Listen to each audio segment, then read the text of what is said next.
They had no idea I owned the company they all worked for. I fired them all. I stayed quiet through another evening of their mean jokes. Can't even get a basic job, my husband Mark chuckled, clinking glasses with his coworkers. The irony was sweet. I had hired the team that would soon fire each of them. Tomorrow, that same team would help me clean house. The cool glass felt nice in my hand as I watched them from our fancy living room in Willow Creek.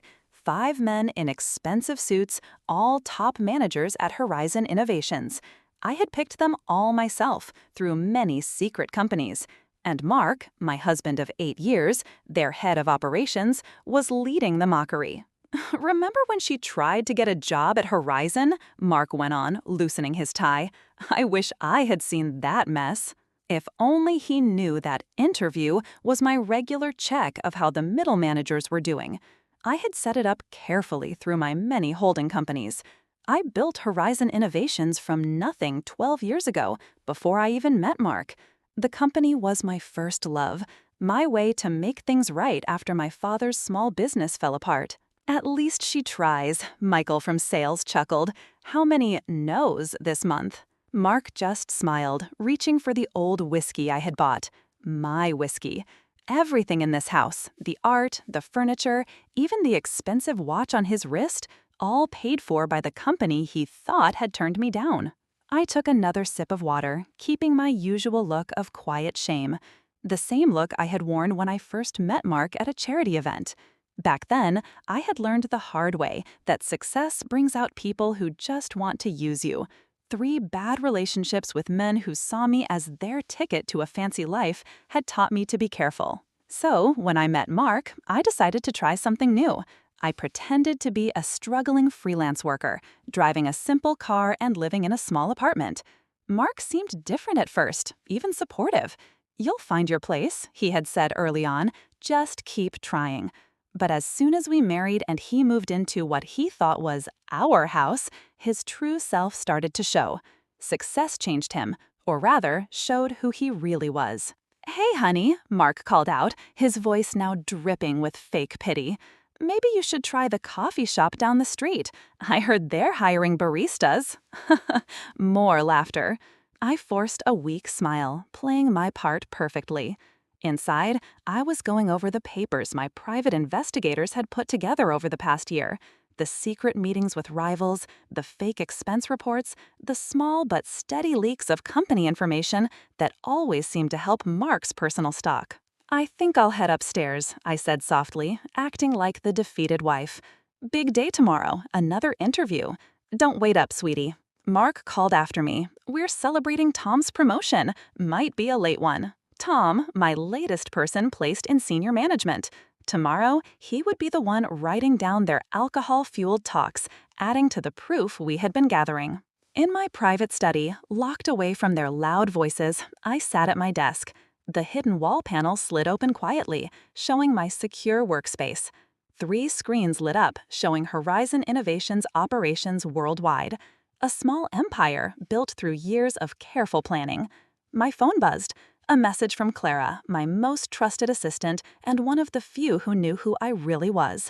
I smiled, thinking of the carefully planned reveal to come. The board had always known me as Isabella Thorne, the private founder who talked through video calls. Tomorrow, they would meet their CEO in person for the first time. Not as the mysterious person behind the screen, but as Mark's unemployable wife. My fingers traced the edge of the firing papers on my desk. Not just for Mark, but for every member of his little club. Each paper was backed by months of proof, checked by our legal team. Solid. The sound of breaking glass came from downstairs, followed by loud laughter. There was a time when such disrespect for my home would have made me angry. Now, it just added another piece to the proof. Wrong use of company property for fun. I closed my eyes, letting the quiet hum of computers wash over me. Tomorrow would change everything. But tonight, I enjoyed the calm before the storm, remembering my father's words. Success isn't about who talks the loudest. It's about who is smart enough to wait, watch, and pick the perfect moment to act. The perfect moment had finally arrived. I heard Mark and his friends stumbling out to their waiting cars. Their drivers, my employees, quietly recording their drunken state with dashboard cameras. More proof for their files. I changed into my night clothes, the same simple pajamas I'd worn for years as part of my act. One last night of pretending. Tomorrow, I would wake up as Mark's underestimated wife. But by sunset, I would be known as Isabella Thorne, CEO of Horizon Innovations, and the reason for their downfall. Through the bedroom window, I watched their cars disappear into the night. In 12 hours, they would arrive at their offices, nursing hangovers, completely unaware that their world was about to fall apart. The thought brought a small smile to my face as I drifted off to sleep, dreaming of tomorrow's sweet reveal. Morning came with the exactness of a well-planned event. I woke before Mark, watching him struggle with his hangover as he rushed to get ready for what he thought would be a normal day at the office. Little did he know, I had arrived at Horizon Innovations long before him. At 6:30 a.m., I entered through the service entrance, dressed in a plain navy suit from a regular store, a far cry from my usual fancy clothes. Clara met me in the basement security office, away from curious eyes. "Everything's ready," she whispered, handing me a visitor's badge. "The interview is set for 9 a.m. with HR. Mark's team has their regular morning meeting at the same time. Tom will keep them busy." The visitor's badge felt strange against my jacket. Anna Miller, interview candidate. For years, I had watched my company through cameras and reports, but today's show needed a personal touch, a chance to see firsthand how deep the problems had gone. I sat in the lobby, purposefully arriving an hour early, acting like an eager candidate desperate to impress. The security guard barely looked at me, too busy greeting the stream of managers arriving for their day of reckoning. I watched Mark walk through the lobby at 8:45, not even noticing me behind my fake reading material, the company's own yearly report. "Miss Miller?" The HR person, David, appeared right on time. I knew him from his hiring file, good at his job, but too eager to please the management team. "Please follow me." The elevator ride to the HR floor was filled with the kind of small talk I had put into our company culture plans. Great weather we're having, and traffic wasn't too bad this morning. All while employees politely nodded at the woman they thought was just another hopeful candidate. David led me through the open office layout I designed years ago. "We'll start with a short skills test," he explained, followed by a group interview with some of our team leaders. His tone had that slight condescension reserved for candidates they had already decided not to hire. The skills test was almost insulting in its simplicity, basic coding problems I could have solved in my sleep. I purposely made small mistakes, playing the role of the nervous applicant. Through the glass walls, I could see Mark and his group in their morning meeting, laughing about something, probably another candidate they decided to mess with. "Well," David said, looking at my purposely flawed work, "this is interesting." His pause spoke volumes. "Let's move on to the group interview." The conference room he led me to overlooked the city, a view I usually enjoyed from my private office 24 floors above. 3 middle managers waited inside, all with the same look of bored superiority. I knew each face from their employee files, knew their salaries, their work, their secrets. "So, Miss Miller," the first interviewer began, not even bothering to say his name, "I see you've been between jobs for some time." "Yes," I replied softly, adding a slight tremble to my voice.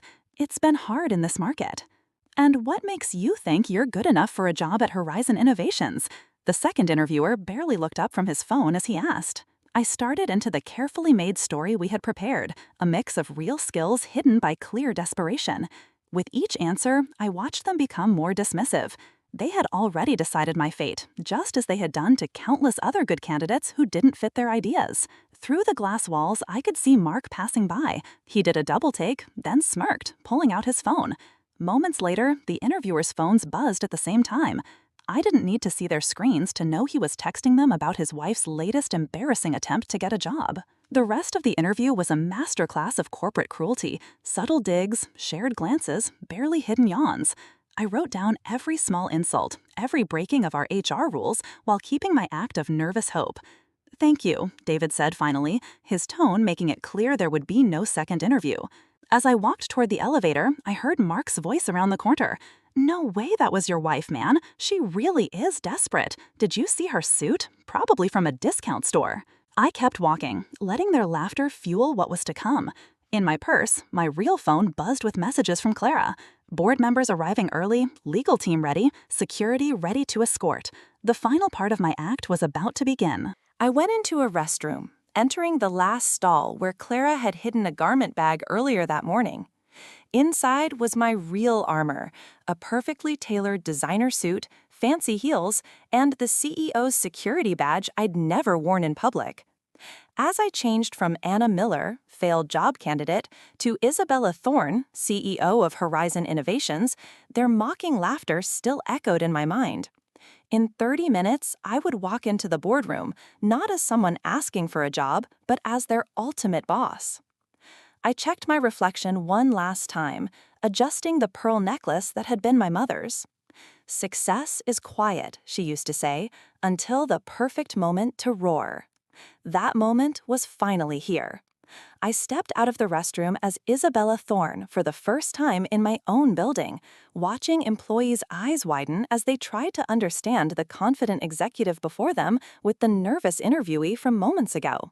Let them stare. The real show was about to begin.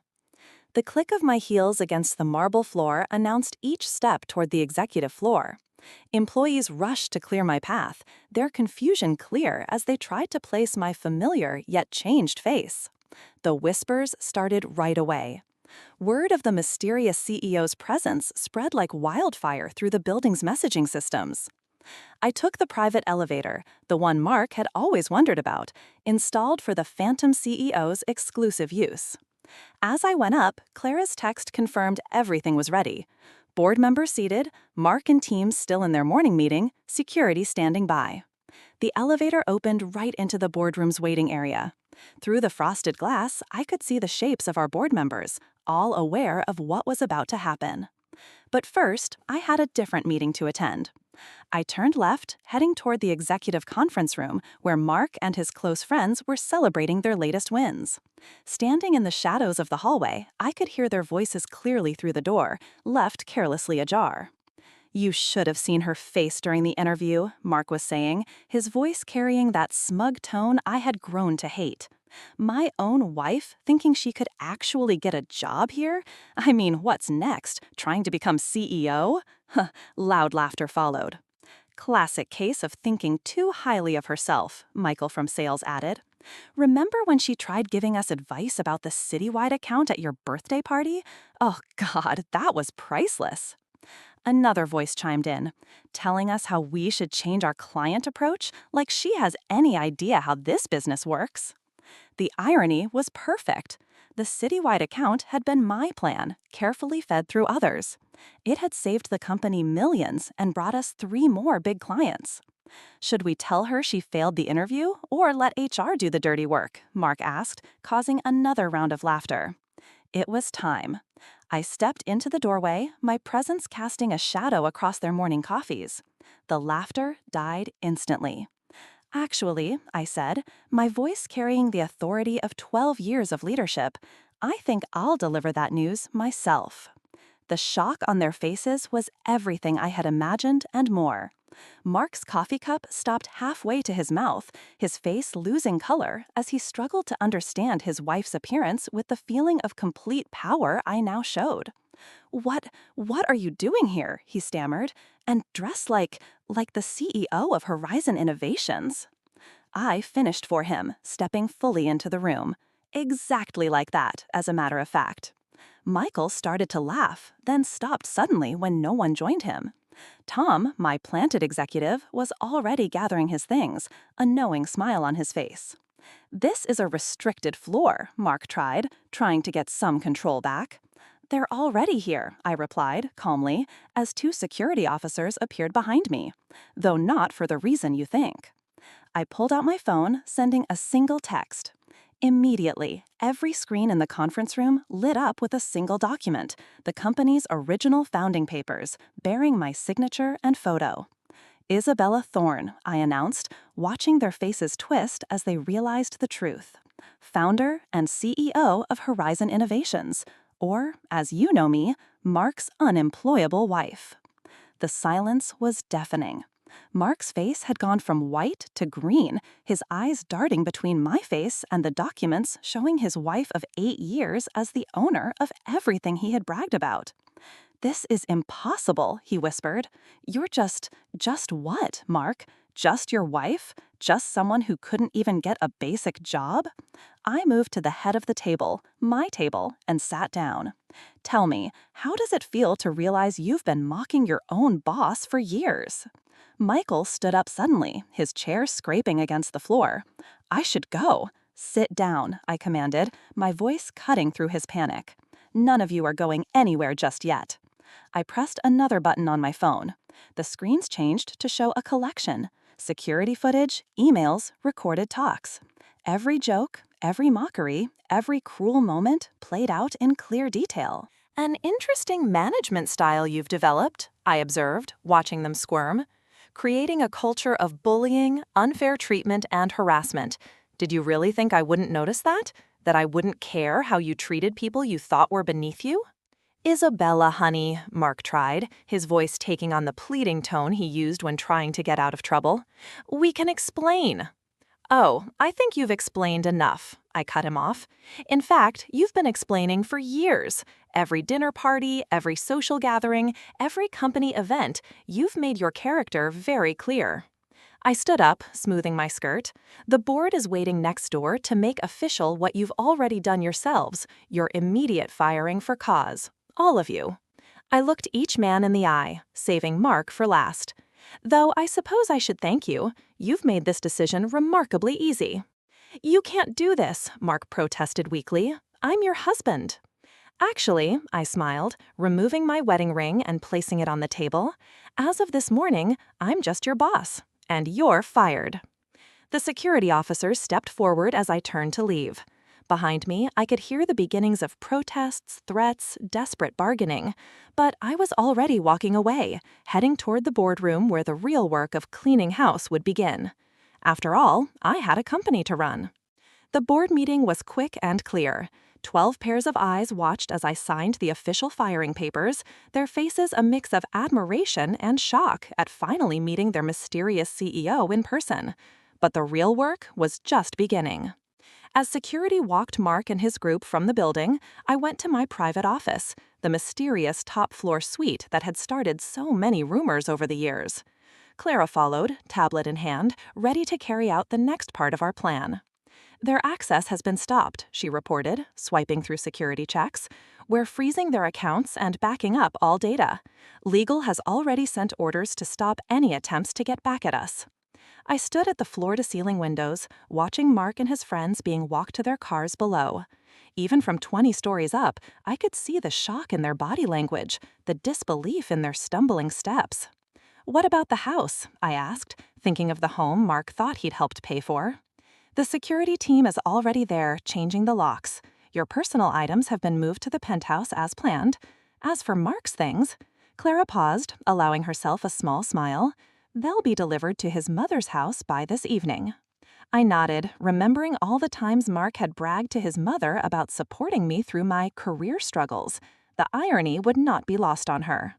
And the divorce papers?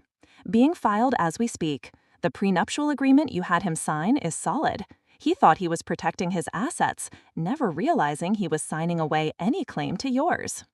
A message popped up on my private screen. Mark was already trying to fix things, posting on professional sites about strategic differences with Horizon Innovations management.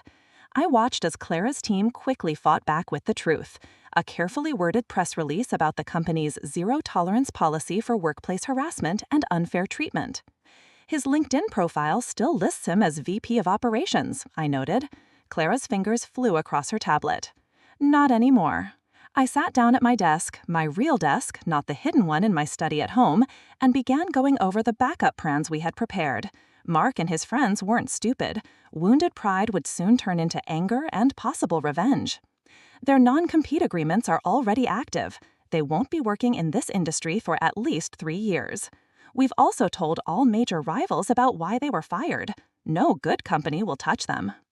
I pulled up the security footage from their exit interviews. Mark, still in denial, threatening to expose me. Michael, breaking down in tears when he realized his stock options were worthless. The others, switching between begging and threats. Their projects? Tom has already put together new teams. No important operations will be affected. Clara paused. Though I suggest we check everything they've touched in the last year. Make it 3 years, I corrected, remembering bits of drunken talks about creative accounting. And flag any clients they've had personal contact with. My phone buzzed. Mark, using his personal number. I declined the call, watching as it joined the growing list of blocked numbers. His friends had been trying too, probably hoping to get some kind of deal. Should we send out a company-wide statement? Clara asked. I thought about the ripple effects moving through the building. By now, everyone would know that their mysterious CEO was Mark's supposedly unemployable wife. The story would be spreading through every department, growing more dramatic with each telling. Schedule an all-hands meeting for tomorrow morning, I decided. It's time they met their real CEO, not the fake person more created. A quiet alert flashed on my screen. Mark had arrived at his mother's house. The security feed showed him standing among boxes of his belongings, his mother's face moving from confusion to horror as he explained the morning's events. His company card GPS shows it's still in our parking lot. Security's waiting to get it. I nodded, turning to the pile of papers needing immediate attention. Company charts needed updating, jobs needed reassigning, and damage control needed to begin with our big clients. One more thing, Clara added, her tone softening slightly. The charity gala next month, the one where you met Mark? Cancel my RSVP, I interrupted, but double the company's donation, anonymously. The afternoon passed in a blur of meetings, decisions, and planning. I watched through various security feeds as Mark's office was packed up, his personal items listed and shipped out. His parking space, the one he bragged about to everyone, was already given to someone else. By evening, as the sun set over the city skyline, Clara brought me one final report. They're all serving their garden leave at home. Security is watching their communications. No unusual activities yet, but they're in shock. Give them a day, I finished, then the real reactions will begin. I leaned back in my chair, finally allowing myself to feel the weight of the day. In less than 12 hours, I'd shed a fake identity, ended a marriage, fired 5 managers, and stepped into the public eye as CEO. Was it worth it? Clara asked quietly, breaking protocol for a moment of honesty. I thought about years of subtle humiliation, of watching Mark and his friends crush other people's dreams for fun, of seeing their casual cruelty to everyone they thought was beneath them. Ask me again in a week, I replied, turning back to my monitors. There was still work to be done, a company to run, and a reputation to rebuild. After all, revenge wasn't just about one dramatic moment. It was about making sure they never recovered enough to hurt anyone else again. The next morning arrived with a flurry of activity. The all-hands meeting was set for 10 a.m., but I arrived at the office at dawn. There was strategic maneuvering to be done before talking to the staff. We've got movement, Clara reported, walking into my office with her ever-present tablet. Mark tried to contact the citywide account at 3 a.m. Luckily, we had already locked down all client communications. I pulled up the monitoring dashboard on my screen. In the 12 hours since their firing, each of the fired managers had made predictable moves. Michael had tried to download client lists before his access was stopped. Tom, my planted executive, had documented every attempt. Their severance packages? I asked, though I already knew the answer. Voided due to documented bad behavior. Legal has put together a thorough report. Clara's fingers flew across her tablet. Mark tried to get into his investment accounts at midnight. He seemed surprised to learn that his stock options were worthless. I smiled, remembering all the times he bragged about his company shares at dinner parties. He'd never bothered to read the small print about bad behavior clauses. What about the others? 2 have already reached out to rivals. We've documented the attempts, clear violations of their non-compete agreements. Clara paused. And Mark's mother has been quite vocal on social media about her daughter-in-law's betrayal. I pulled up the social media monitoring feed. The story was spreading, but not in the way Mark had probably hoped. Former employees were coming forward with their own stories of harassment and unfair treatment.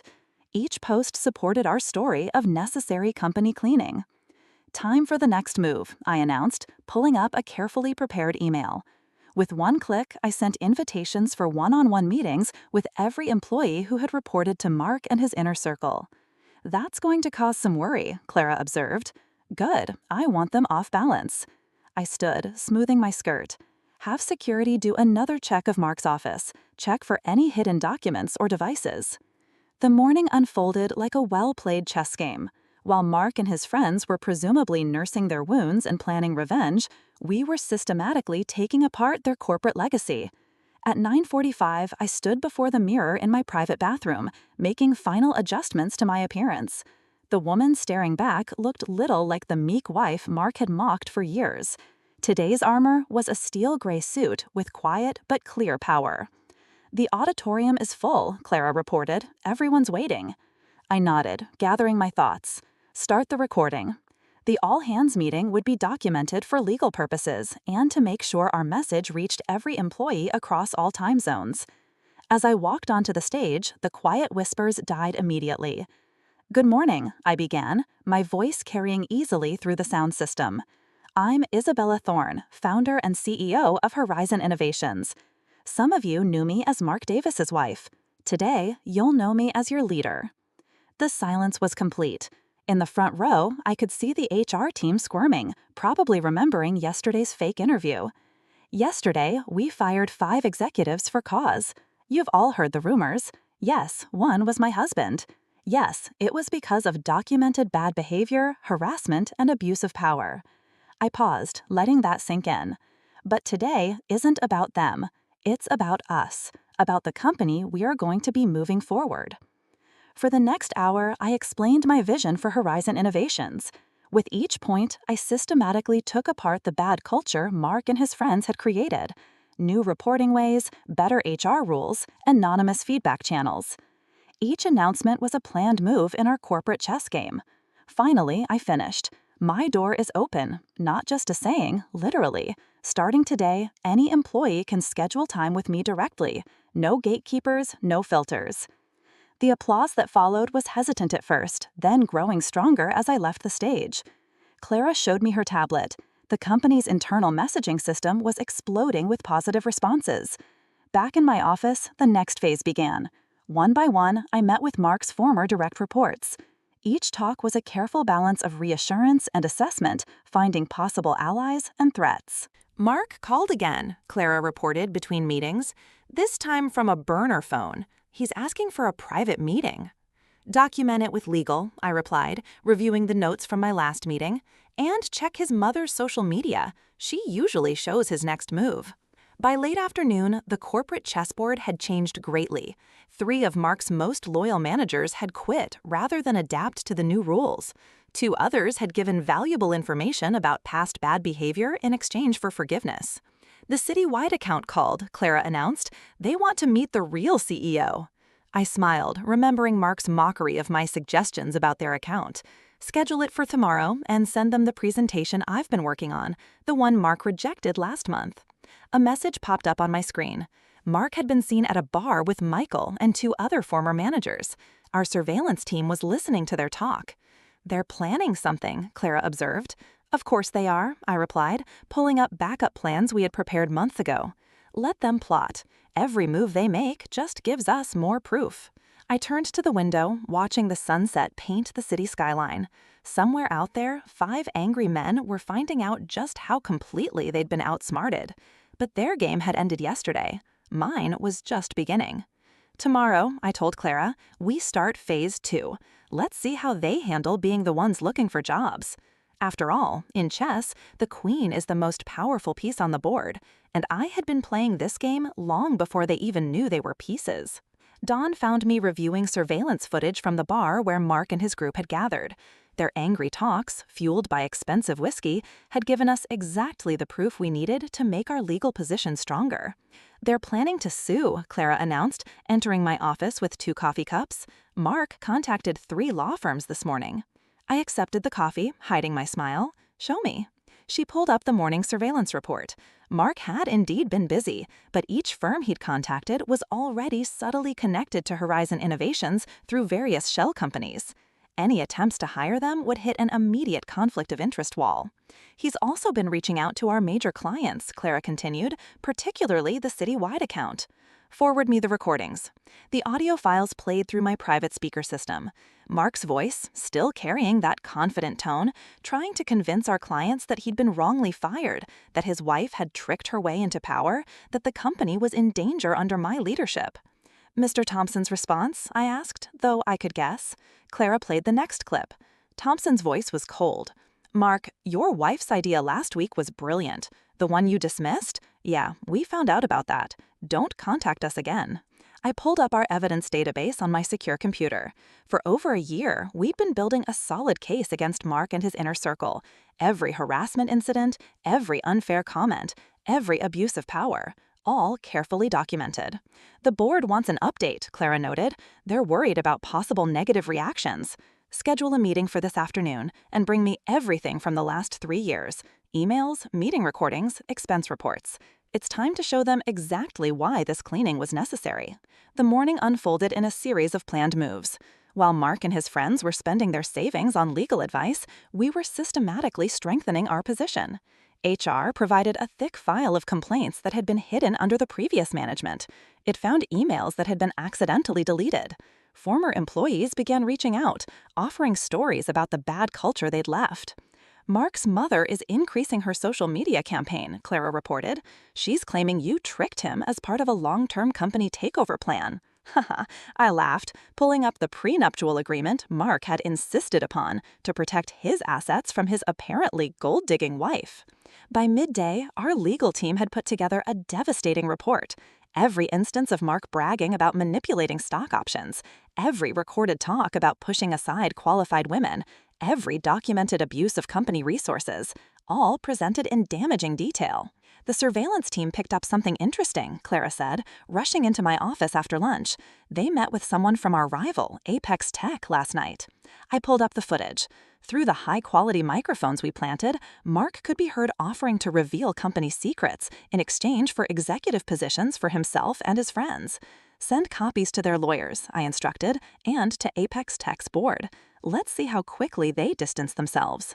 The afternoon board meeting was a masterclass in company strategy. One by one, I presented proof of why each fired executive had to go. The board's worries melted away as they realized how much corruption we'd removed.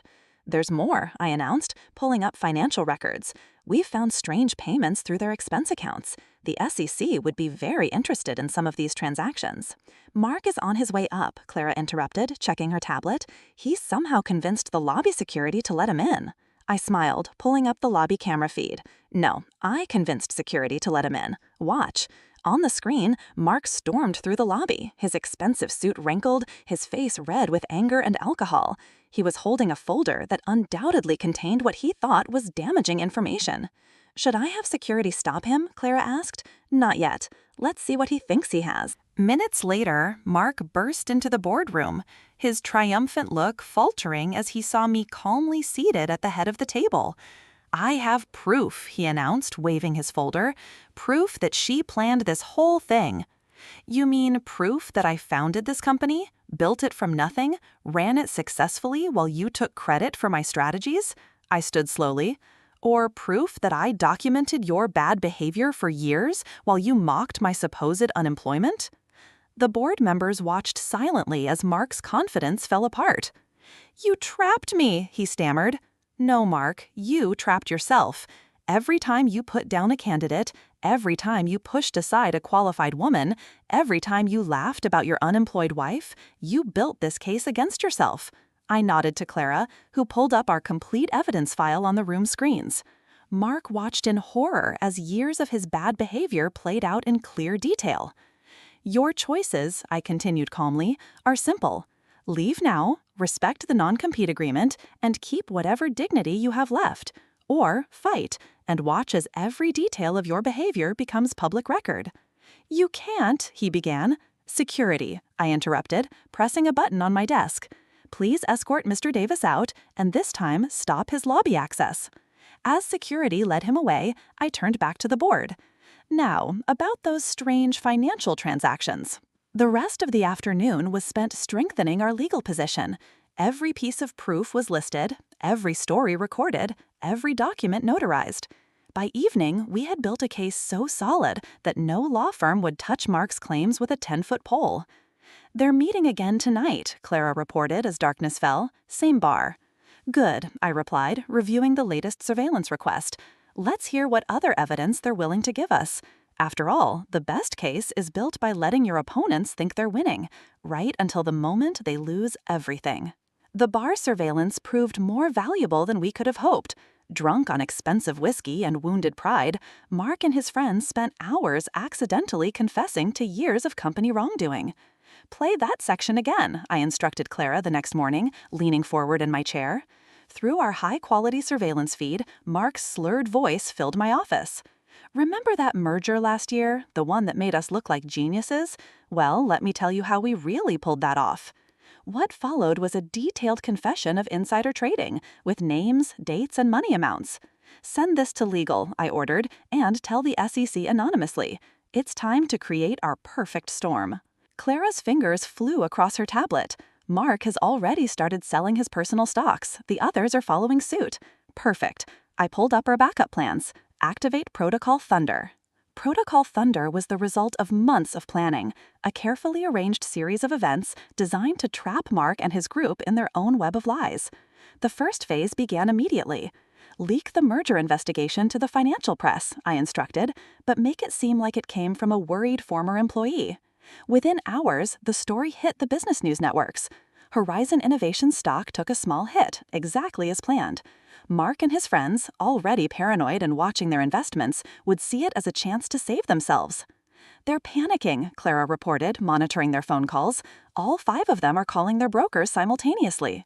I watched the trading monitors as they frantically sold their shares, trying to get ahead of what they thought was coming. With each sale, they dug themselves deeper into legal trouble. "Now," I said, nodding to Clara, "release Phase 2. The release went out company-wide and to all major news outlets. Horizon Innovations was announcing a major restructuring and expansion. Our stock price shot up within minutes, but Mark and his friends had already sold at a loss, a clear case of attempted market manipulation based on insider knowledge. "Mr. Thompson from the Antitrust Commission is on line 1, Clara announced. I took the call on speaker. "Isabella Thorne." "Miss Thorne, we've received some very interesting information about last year's merger." "Yes, we've been doing an internal investigation," I replied smoothly. "I'd be happy to share our findings, including some rather clear surveillance footage from a bar last night." The pieces were falling into place. By midday, the SEC had opened a formal investigation into Mark and his friends' trading activities. The Antitrust Commission had frozen their assets while reviewing, and 3 separate group lawsuits had been filed by former employees claiming systematic unfair treatment.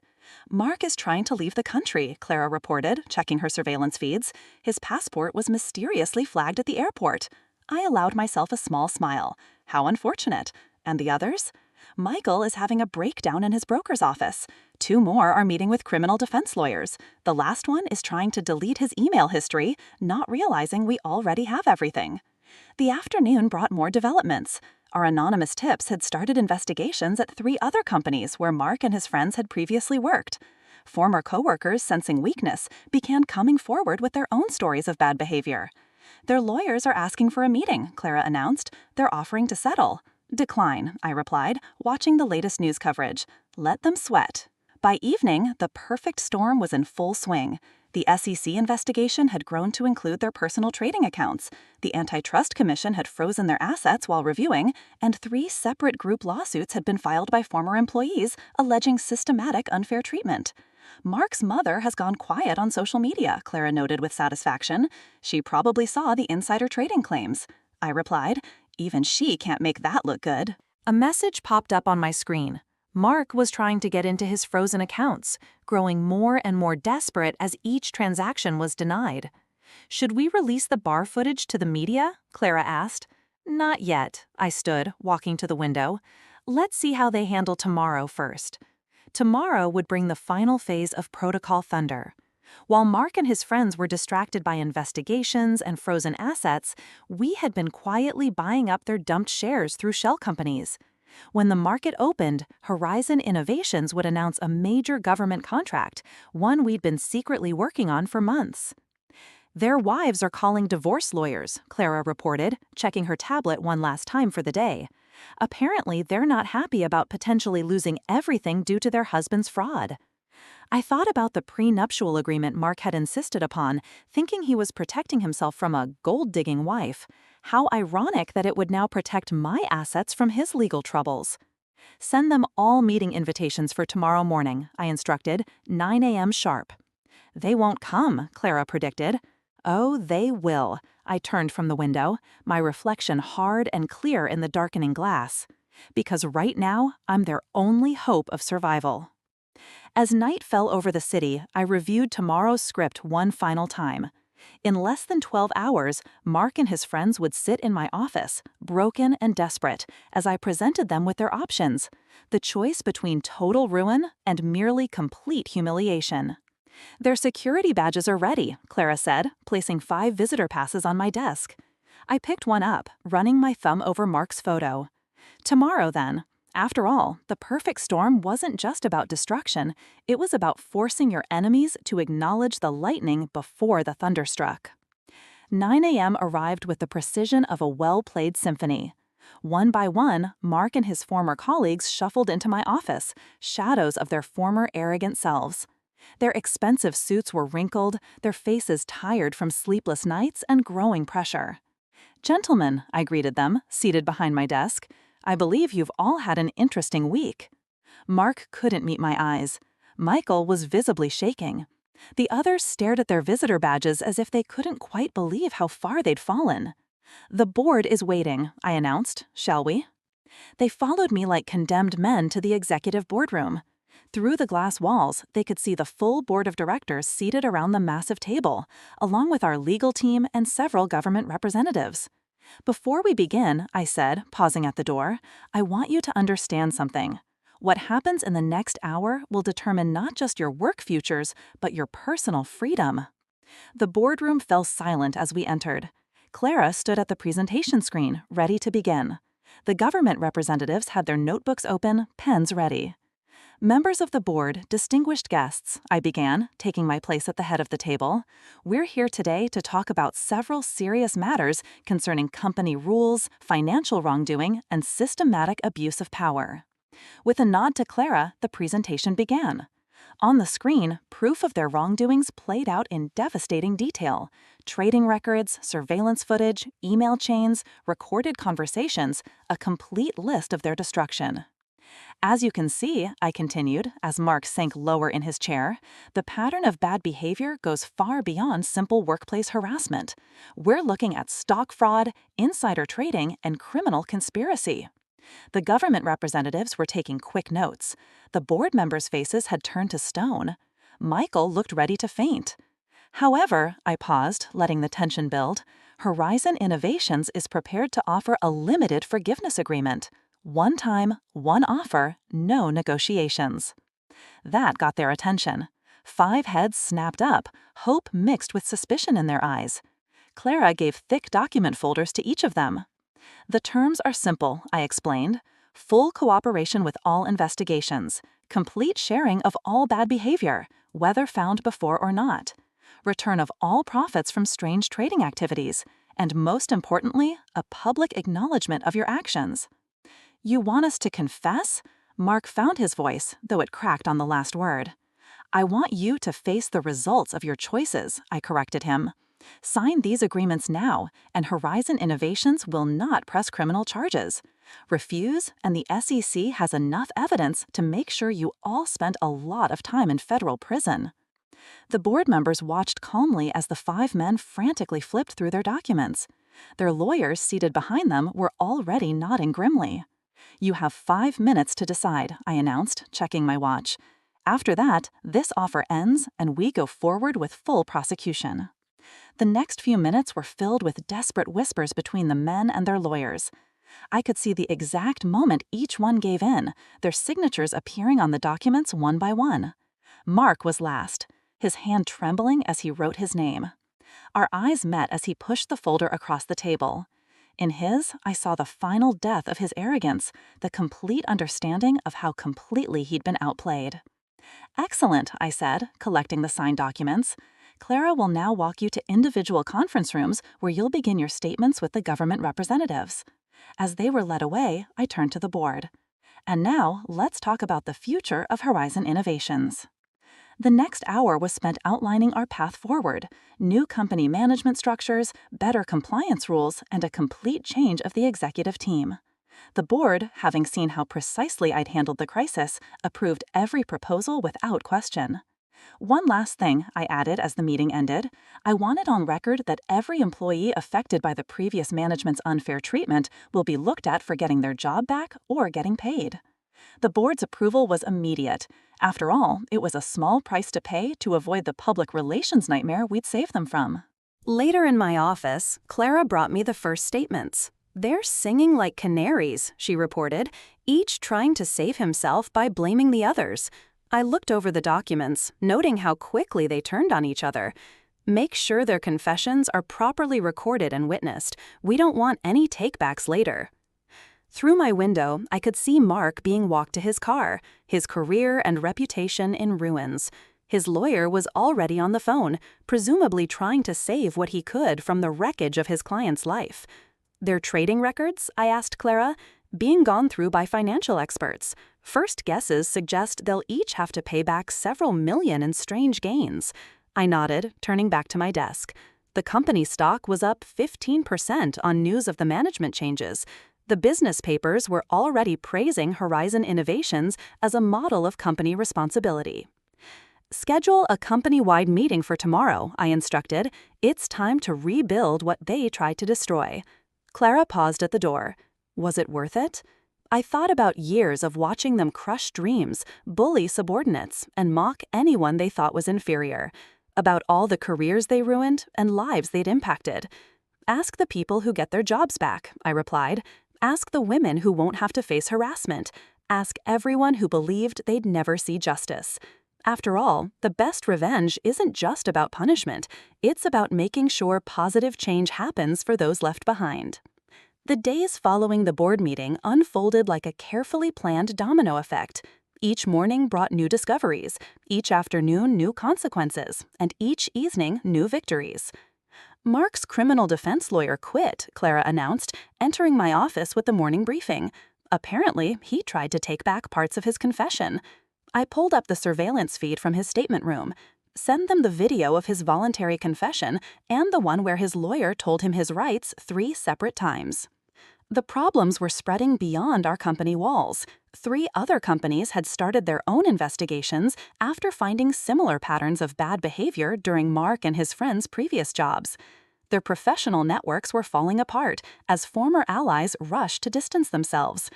"Michael tried to end his life," Clara reported quietly, placing a news clipping on my desk. "Is he stable?" "Yes, under medical watch." I nodded, feeling a complex mix of emotions. Make sure his medical bills are covered anonymously, and have HR quickly review anyone he harassed or treated unfairly. The media was having a field day. Business journals were running beep stories on bad company culture. Women's magazines wanted interviews about breaking barriers. Tech blogs were looking at how the phantom CEO had planned such a perfect takedown. "Mark's mother gave an interview," Clara said, pulling up the video. I watched as the woman who had once boasted about her successful son now tearfully apologized for allowing his behavior. The interview ended with her announcing a donation to workplace harassment prevention programs. His wife filed for divorce this morning, along with the wives of 3 others. They're all claiming they had no knowledge of the financial fraud. I turned to the window, watching the city below. Somewhere out there, Mark was probably sitting in his mother's guest room, watching his world fall apart. His money was frozen, his reputation destroyed, his marriage over, and his future a mess of legal proceedings. "The reinstatement interviews are going well," Clara continued. 12 former employees have already accepted offers to return. Among them was Jennifer Chen, no relation, a brilliant programmer Mark had driven out 2 years ago.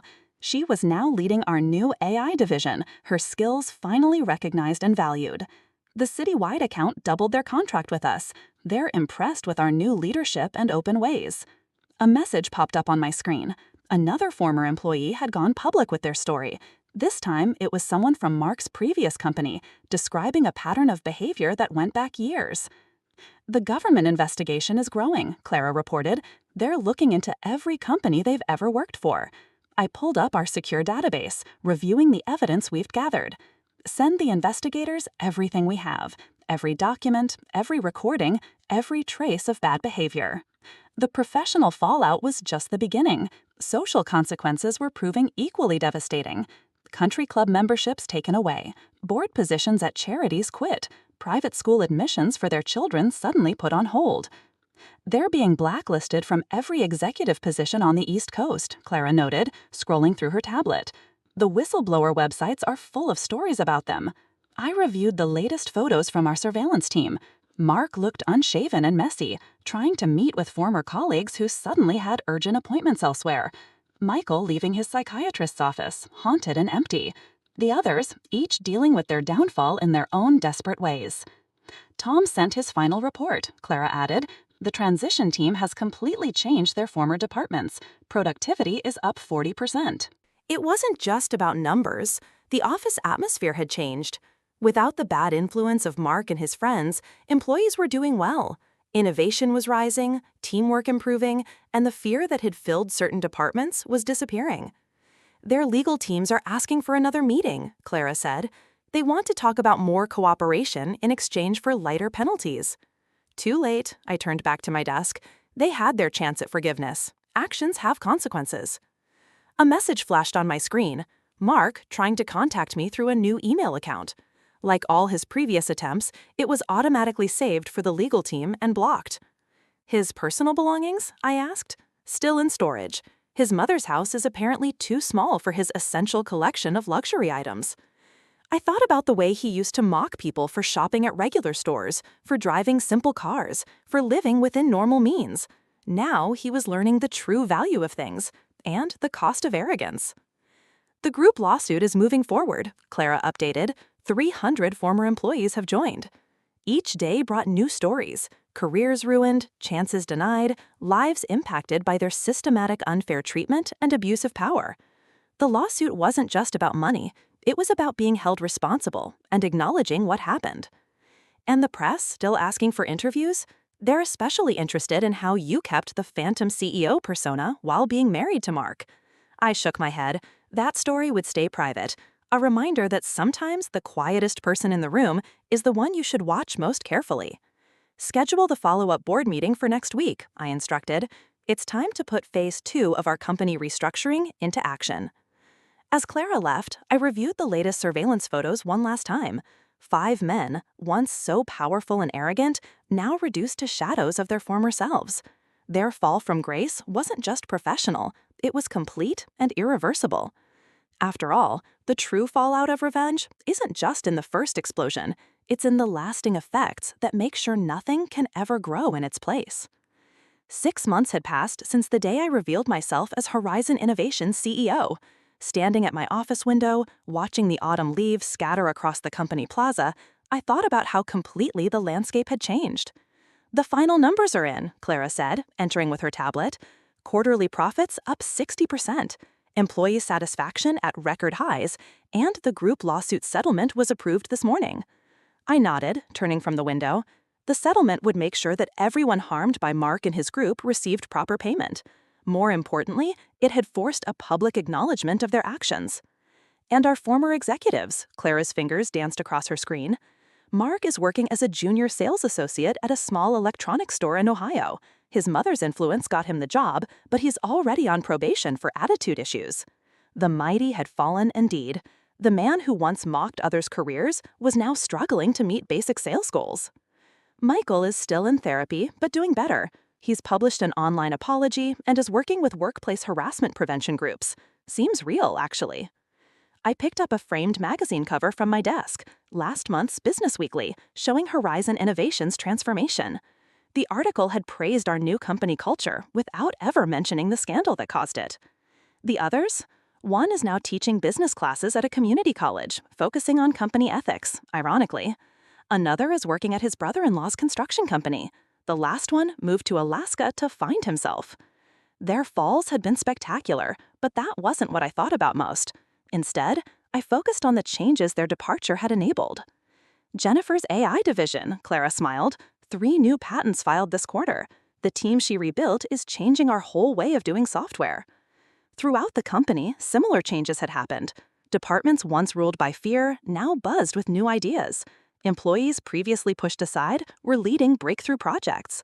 The bad culture Mark and his friends had created was being replaced by something truly collaborative. "The citywide account sent this over," Clara said, placing a bottle of champagne on my desk. "They're impressed with the new project ideas. Jennifer's team apparently solved a problem they've been struggling with for years." I thought about all the times Mark had dismissed Jennifer's ideas, mocked her suggestions, made her doubt her own brilliance. Now she's leading our most profitable division. Any recent contact attempts? Clara checked her logs. Mark tried to reach out through LinkedIn last week. His profile still lists him as our former VP of Operations, though anyone who searches his name gets quite a different story. The internet never forgets. Every article about workplace harassment, every expose on company fraud, every warning story about abuse of power, their names appear in all of them. "The documentary crew is asking for another interview," Clara added. "They're calling it Glass Ceiling Shattered, Focus on Company Change and Women in Leadership." I shook my head. That story would stay private. A reminder that sometimes the quietest person in the room is the one you should watch most carefully. "Schedule the follow-up board meeting for next week," I instructed. "It's time to put phase 2 of our company restructuring into action." As Clara left, I reviewed the latest surveillance photos one last time. 5 men, once so powerful and arrogant, now reduced to shadows of their former selves. Their fall from grace wasn't just professional, it was complete and irreversible. After all, the true fallout of revenge isn't just in the first explosion. It's in the lasting effects that make sure nothing can ever grow in its place. 6 months had passed since the day I revealed myself as Horizon Innovation's CEO. Standing at my office window, watching the autumn leaves scatter across the company plaza, I thought about how completely the landscape had changed. "The final numbers are in," Clara said, entering with her tablet. "Quarterly profits up 60%, employee satisfaction at record highs, and the group lawsuit settlement was approved this morning." I nodded, turning from the window. The settlement would make sure that everyone harmed by Mark and his group received proper payment. More importantly, it had forced a public acknowledgement of their actions. "And our former executives?" Clara's finger is danced across her screen. "Mark is working as a junior sales associate at a small electronics store in Ohio. His mother's influence got him the job, but he's already on probation for attitude issues." The mighty had fallen indeed. The man who once mocked others' careers was now struggling to meet basic sales goals. Michael is still in therapy, but doing better. He's published an online apology and is working with workplace harassment prevention groups. Seems real, actually.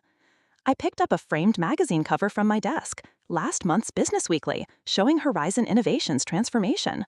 The article had praised our new company culture without ever mentioning the scandal that caused it. The others? One is now teaching business classes at a community college, focusing on company ethics, ironically. Another is working at his brother's-in-law's construction company. The last one moved to Alaska to find himself. Their falls had been spectacular, but that wasn't what I thought about most. Instead, I focused on the changes their departure had enabled. "Jennifer's AI division," Clara smiled, 3 new patents filed this quarter. The team she rebuilt is changing our whole way of doing software. Throughout the company, similar changes had happened. Departments once ruled by fear now buzzed with new ideas. Employees previously pushed aside were leading breakthrough projects. The bad culture Mark and his friends had created was being replaced by something truly collaborative. "The citywide account sent this over," Clara said, placing a bottle of champagne on my desk. "They're impressed with the new project ideas. Jennifer's team apparently solved a problem they've been struggling with for years." I thought about all the times Mark had dismissed Jennifer's ideas, mocked her suggestions, made her doubt her own brilliance. Now she's leading our most profitable division. Any recent contact attempts? Clara checked her logs. Mark tried to reach out through LinkedIn last week. His profile still lists him as our former VP of Operations, though anyone who searches his name gets quite a different story. The internet never forgets. Every article about workplace harassment, every expose on company fraud, every warning story about abuse of power, their names appear in all of them. "The documentary crew is asking for another interview," Clara added. "They're calling it Glass Ceiling Shattered, Focus on Company Change and Women in Leadership." I shook my head.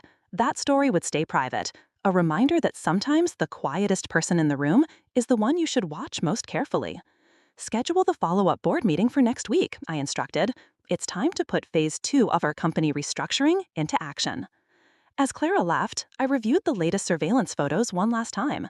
5 men, once so powerful and arrogant, now reduced to shadows of their former selves. Their fall from grace wasn't just professional, it was complete and irreversible. After all, the true fallout of revenge isn't just in the first explosion, it's in the lasting effects that make sure nothing can ever grow in its place. 6 months had passed since the day I revealed myself as Horizon Innovation's CEO. Standing at my office window, watching the autumn leaves scatter across the company plaza, I thought about how completely the landscape had changed. The final numbers are in, Clara said, entering with her tablet. Quarterly profits up 60%, employee satisfaction at record highs, and the group lawsuit settlement was approved this morning. I nodded, turning from the window. The settlement would make sure that everyone harmed by Mark and his group received proper payment. More importantly, it had forced a public acknowledgement of their actions. And our former executives? Clara's fingers danced across her screen. Mark is working as a junior sales associate at a small electronics store in Ohio. His mother's influence got him the job, but he's already on probation for attitude issues. The mighty had fallen indeed. The man who once mocked others' careers was now struggling to meet basic sales goals. Michael is still in therapy, but doing better. He's published an online apology and is working with workplace harassment prevention groups.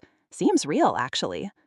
I picked up a framed magazine cover from my desk, last month's Business Weekly, showing Horizon Innovation's transformation. The article had praised our new company culture without ever mentioning the scandal that caused it. The others? One is now teaching business classes at a community college, focusing on company ethics, ironically. Another is working at his brother-in-law's construction company. The last one moved to Alaska to find himself. Their falls had been spectacular, but that wasn't what I thought about most. Instead, I focused on the changes their departure had enabled. Jennifer's AI division, Clara smiled. 3 new patents filed this quarter. The team she rebuilt is changing our whole way of doing software. Throughout the company, similar changes had happened. Departments once ruled by fear now buzzed with new ideas. Employees previously pushed aside were leading breakthrough projects. The bad culture Mark and his friends had created was being replaced by something truly collaborative. The citywide account sent this over, Clara said, placing a bottle of champagne on my desk. They're impressed with the new project ideas. Jennifer's team apparently solved a problem they've been struggling with for years. I thought about all the times Mark had dismissed Jennifer's ideas, mocked her suggestions, made her doubt her own brilliance. Now she was leading our most profitable division. Any recent contact attempts? Clara checked her logs.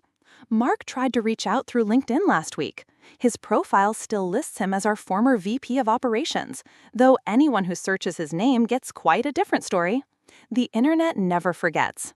Every article about workplace harassment, every expose on company fraud, every warning story about abuse of power, their names appeared in all of them. The documentary crew is asking for another interview, Clara added. They're calling it Glass Ceiling Shattered. Focus is on company change and women in leadership. I shook my head. Direct them to our successful division heads instead. Jennifer, Maria, Sophia, the ones doing the real work of rebuilding. My phone buzzed. A message from Mark's mother. Since her public apology, she'd become an unexpected ally in company culture reform, speaking about the dangers of allowing bad behavior. I'd anonymously paid for her speaking tour. The board meeting is in 10 minutes, Clara reminded me. They want to talk about international expansion. I gathered my materials, pausing at the office door. The nameplate might simply, Isabella Thorne, CEO. No more shadows, no more masks, no more pretending. It's been exactly 6 months, Clara noted, falling into step beside me. Any regrets? I thought about Mark's last words to me in the boardroom, his final attempt at manipulation. I really did love you, you know? No, I replied, striding toward the conference room. No regrets, just lessons learned. The lessons weren't just about revenge. They were about power, responsibility, and the duty to use both wisely, about creating something better from the ashes of destruction. The employee mentorship program has a waiting list, Clara reported. Turns out people are eager to learn when they're not afraid of being mocked. That was the real victory. Not the fall of Mark and his friends, but the rise of everyone they tried to keep down. Every promoted employee, every implemented idea, every positive change was proof of what could grow when you remove the poison from the soil. One last thing, Clara said as we reached the boardroom. HR reported 0 harassment complaints this quarter, first time in company history. I paused, letting that sink in. The human cost of Mark's leadership style had been huge, but the healing was measurable, real. Inside the boardroom, the board members were already seated.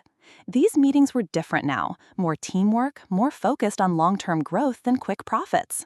The fear of speaking up had been replaced by the excitement of possibility. Shall we begin? I took my seat at the head of the table, feeling the weight of responsibility and the lightness of being proven right in equal measure. After all, the best revenge isn't just about destroying what was wrong, it's about building something better in its place.